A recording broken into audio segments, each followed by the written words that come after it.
토요일 아침 우리 욥기 32장 말씀 함께 볼 텐데요. 오늘 1절에서 22절까지의 말씀 보겠습니다. 욥이 자신을 의인으로 여김으로 그 세 사람이 말을 그치니 람 종족 붓사람 바라겔의 아들 엘리후가 화를 내니 그가 욥에게 화를 내면 욥이 하나님보다 자기가 의롭다 하며 또 세 친구에게 화를 내면 그들이 능히 대답하지 못하면서도 욥을 정죄함이라. 엘리후는 그들의 나이가 자기보다 여러 해 위이므로 욥에게 말하기를 참고 있다가 세 사람의 입에 대답이 없음을 보고 화를 내니라. 붓사람 바라겔의 아들 엘리후가 대답하여 이르되 나는 연소하고 당신들은 연로하므로 뒷전에서 나의 의견을 감히 내놓지 못하였노라. 내가 말하기를 나이가 많은 자가 말할 것이요 연륜이 많은 자가 지혜를 가르칠 것이라 하였노라. 그러나 사람의 속에는 영이 있고 전능자의 숨결이 사람에게 깨달음을 주시나니 어른이라고 지혜롭거나 노인이라고 정의를 깨닫는 것이 아니니라. 그러므로 내가 말하노니 내 말을 들으라. 나도 내 의견을 말하리라. 보라, 나는 당신들의 말을 기다렸노라. 당신들의 슬기와 당신들의 말에 귀 기울이고 있었노라. 내가 자세히 들은즉 당신들 가운데 욥을 꺾어 그의 말에 대답하는 자가 없도다. 당신들이 말하기를 우리가 진상을 파악했으나 그를 추궁할 자는 하나님이시요 사람이 아니라 하지 말지니라. 그가 내게 자기 이론을 제기하지 아니하였으니 나도 당신들의 이론으로 그에게 대답하지 아니하리라. 그들이 놀라서 다시 대답하지 못하니 할 말이 없음이었더라. 당신들이 말없이 가만히 서서 다시 대답하지 아니한즉 내가 어찌 더 기다리랴. 나는 내 본분대로 대답하고 나도 내 의견을 보이리라. 내 속에는 말이 가득하니 내 영이 나를 압박함이니라. 보라, 내 배는 봉한 포도주통 같고 터지게 된 새 가죽부대 같구나. 내가 말을 하여야 시원할 것이라. 내 입을 열어 대답하리라.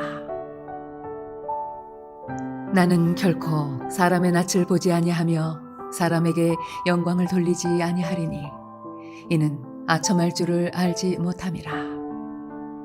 만일 그리하면 나를 지으신 이가 속히 나를 데려가시리로다.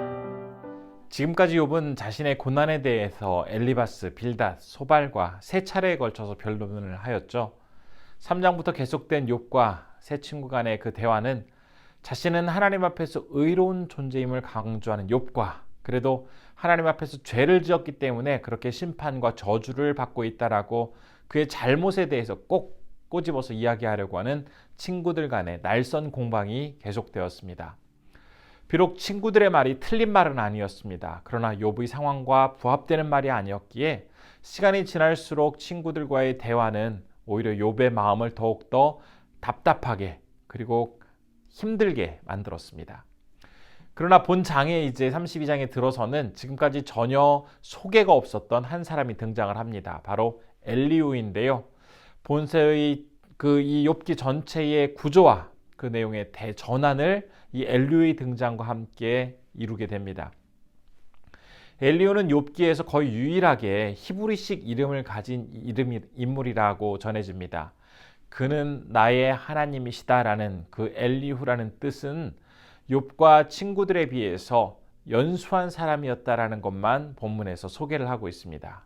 그렇기 때문에 이 엘리후라는 사람에 대해서 우리가 많은 것은 알 수가 없지만 32장 말씀은 엘리후가 자신에 대해서 소개하는 전반부 1절에서 5절의 내용 그리고 이어지는 변론의 당위성을 언급하면서 세 친구의 그 변론에 대해서 비난을 하는 그 중반부 그것이 6절에서 14절까지 나오고요. 그리고 마지막으로 변론에 대한 엘리후 자신의 심경을 토로하는 것이 후반부에 15절부터 22절까지 나오고 있습니다. 엘리후가 욥 그리고 그의 친구들과의 대화 가운데 언제부터 참여하고 있었는지 우리는 분명히 알 수 없지만 엘리후는 이들 간의 대화를 꽤 오랫동안 조용히 듣고 있었던 것으로 보입니다. 그렇기 때문에 지금 엘리후가 이야기를 할 때 앞에서 있었던 그 상황을 받아가지고 계속 이야기를 이어가고 있습니다. 더 이상 욥이 이제 친구들의 말에 대해서 아무런 이야기를 할 수 없게 되자 그가 등장하여서 말을 시작합니다. 엘리후는 앞서서 이야기했던 새 친구들, 곧 고난은 바로 욥의 죄로 인한 심판이다. 즉 인과 응보의 교리에 대해서 이야기하는 그 친구들의 관점과는 달리 고난을 통해서 연단이라는 새로운 그 과정을 겪어가고 있다는 견해로서 욥에 대해서 이 고난을 보다 적극적으로 해석해 주려고 합니다. 엘리후의 발언은 그 위치상 굉장히 중요한 의미가 있는데요. 계속해서 자신의 무고를 주장해온 욥, 그는 죽게 되더라도 자신의 결백을 주장하겠다라고 마음을 먹으면서 굉장히 그 마음이 많이 굳어져 있었습니다. 그런데 하나님께서 굳어진 그의 마음을 이제 직접 나타나셔서 이야기하기 전에 엘리후를 먼저 등장시키셔서 어느 정도 욥의 마음을 누그러뜨리는 작업을 하고 계십니다. 그리고 나서 이제 38장에 가면 하나님께서 직접 등장을 하고 계신데요. 이 엘리후는 어떻게 보면 꽁꽁 얼어붙은 너무나 힘든 이 욥의 상황을 다소 녹여주는, 조금 완화시켜주는 그러한 역할을 하고 있는 아주 중요한 사람이죠. 욥의 마음을 열어서 하나님의 말씀을 이제 들을 수 있도록 준비하는 역할, 바로 그 메신저의 역할을 엘리후가 담당하고 있는 것입니다. 이성적으로 잘못을 지적하려고 했던 그 날카로운 친구들과는 달리 엘리후는 상대를 배려하면서 그 말 속에 따뜻함이 묻어나고 있었습니다. 기다릴 줄도 알았고 직접 잘못을 노골적으로 지적하기보다는 예의를 갖추어서 자신의 의견을 굉장히 공손하게 전하고 있습니다. 비록 나이는 다른 사람들보다 어렸지만 굉장히 지혜로운 그런 태도로 사람들에게 이야기를 전하고 있는데요. 엘리후의 말이 그렇다면 다른 친구들과 어떤 차이가 있었는지 우리는 8절 말씀을 통해서 확인해 볼 수가 있습니다. 제가 한번 8절 말씀 읽어보겠습니다. 그러나 사람의 속에 있는 영이 있고 전능자의 숨결이 사람에게 깨달음을 주시나니. 바로 욥의 친구들은 전통적인 지식 그리고 객관적인 관찰에 의해서 이제 말을 이어갔지만 엘리후는 자신은 하나님의 영, 즉 계시를 직접 받아서 이야기하고 있다라고 밝히고 있습니다. 그의 말은 하나님의 영감으로 이루어졌기 때문에 다른 사람들에게 너무나 영향력을 크게 미치고 있었던 것입니다. 나이가 많다고 해서 자연스럽게 지혜로워지는 것이 아니죠. 오직 성령의 도우심을 받고 있을 때만 사람은 지혜로워질 수 있음을 우리는 엘리후의 이 고백을 통해서 확인해 볼 수가 있습니다. 우리는 지금 성령을 의지하여서 말하고 있는 이 엘리후 그리고 욥 그의 세 친구 간의 이 대화와 비슷한 장면을 신약시대의 안식일에 회당에서 가르치시던 예수님의 모습을 통해서 볼 수가 있습니다. 마가복음 1장 22절은 이렇게 전하는데요. 무사람이 그의 교훈에 놀라니 이는 그가 가르치시는 것이 권위 있는 자와 같고 서기관들과 같지 아니함일러라. 그동안 백성들이 들어왔던 서기관의 가르침과 옛 교훈 그리고 습관적이고 형식적으로 이어져 왔던 그들의 말은 사실상 백성들에게 커다란 울림을 주지 못했죠. 서기관과 바리새인들은 입으로는 하나님을 찾고 있었지만 마음으로는 하나님에 대한 기대감이 다 사라진 채 정작 믿음 없는 삶을 살아가고 있었습니다. 그러나 예수님은 말씀하시는 것을 하나도 빠짐없이 몸소 행하셨고 생명을 지니신 그 예수님의 말씀은 서기관들의 가르침과는 너무나 분명한 차이를 나타내 보여주었던 것이죠. 따라서 이 말씀을 듣고 있었던 백성들은 그동안 자신들이 들어왔던 그런 율법을 가르치던 서기관이나 바리새인들과 예수님의 가르침이 너무나 확연히 다르다라는 것을 깨닫고는 많이 놀라게 되었습니다. 주님의 말씀은 참으로 많은 사람들을 살리고 변화시켰죠. 그분의 말씀은 더럽고 폐쇄적이고 거친 귀신 들린 자까지도 아주 깨끗하게 치료하여 주셨고 억눌렸던 영혼을 자유롭게 해주는 놀라운 힘이 나타났습니다. 조직적이고 지식적인 그 바리새인과 서기관들의 가르침은 사람들을 힘들게 하지만 오히려 예수님의 이 가르침은 포로된 자에게 자유를, 멍든 자의 가슴을 치유해주는 놀라운 역사를 이루어갔습니다. 이처럼 성령에 감동되어진 말씀의 능력은 예수님 당시나 또한 욥의 시대나 그리고 오늘날에 모두 동일하게 나타나고 있습니다. 성령께서 말씀 가운데 살아 역사하시고 그 말씀을 통해서 우리의 심령과 골수를 깨트리시면서 변화시키는 그러한 메시지가 전해질 때 사람의 마음은 새롭게 되어지고 자유를 느낄 수 있고 치유와 회복을 경험할 수 있게 됩니다.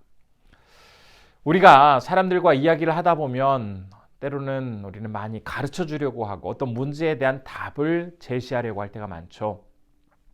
그러나 그때 내 생각이나 내 경험에 의한 어떠한 답을 제시하려고 할 것이 아니라 성령께서 친히 그 가운데 역사하셔서 그 대화를 인도해 주시도록, 그리고 성령께서 그분의 부족함과 그 상대방의 필요한 부분들을 채워주셔서 온전히 치유하고 회복시켜 주시기를 간절히 소원하게 될 때 놀라운 역사가 발생하게 될 것입니다. 이런 하나님의 은혜가 우리 귀한 성도님들의 삶 가운데 아주 충만히 나타나기를 진심으로 바라봅니다. 우리 이 시간 기도할 때 첫 번째로 나의 말과 행동이 다른 사람을 정죄하고 힘들게 하는 것이 아니라 성령의 감동에 의해서 오히려 상대방을 살리고 회복시키는 그런 능력 있는 말과 행동이 되게 하옵소서라고 기도해 주시고요. 두 번째로 티국의 주선교사님, 하선교사님, 한국어 교육을 통해서 복음 전파를 하고 계신데 하나님께서 예비하신 소중한 영혼들과 만남이 지속될 수 있도록 함께 기도해 주시기 바랍니다. 기도하겠습니다.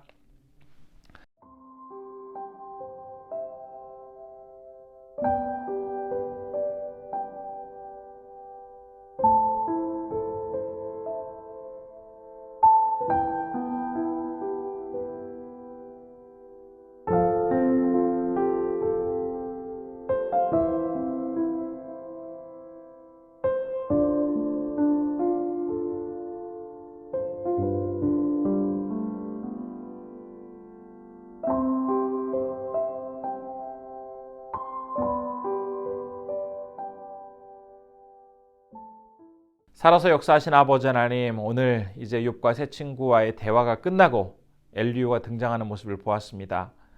하나님께서 욥에게 말씀하시기 전에 엘리후를 먼저 등장시키셔서 욥의 마음을 녹이시고 그가 하나님의 말씀에 귀를 기울이도록 준비시키셨습니다. 그런데 엘리후가 전한 그 메시지는 성령의 감동에 의해 전해진 메시지였기에 사람을 살리고 또한 그 마음을 녹이고 하나님께만 더욱더 마음을 향할 수 있는 놀라운 능력이 나타났습니다. 우리 역시 우리의 말과 행동이 하나님의 성령의 감동이 되어서 우리가 전하는 말과 행동이 많은 사람들에게 능력이 나타나게 하시고 그들이 하나님께 온전히 나아올 수 있는 그런 역사가 있게 하여 주옵소서. 오늘은 티국에서 사역하시는 주선교사님, 하선교사님 위해서 기도합니다. 한국어 교육을 통해서 복음을 전하실 때 꼭 만나야 할 사람을 만나게 하시고 주님께서 예비하신 그 영혼들에게 복음을 잘 전할 수 있도록 우리 선교사님의 모든 사역을 주님 지켜주시옵소서.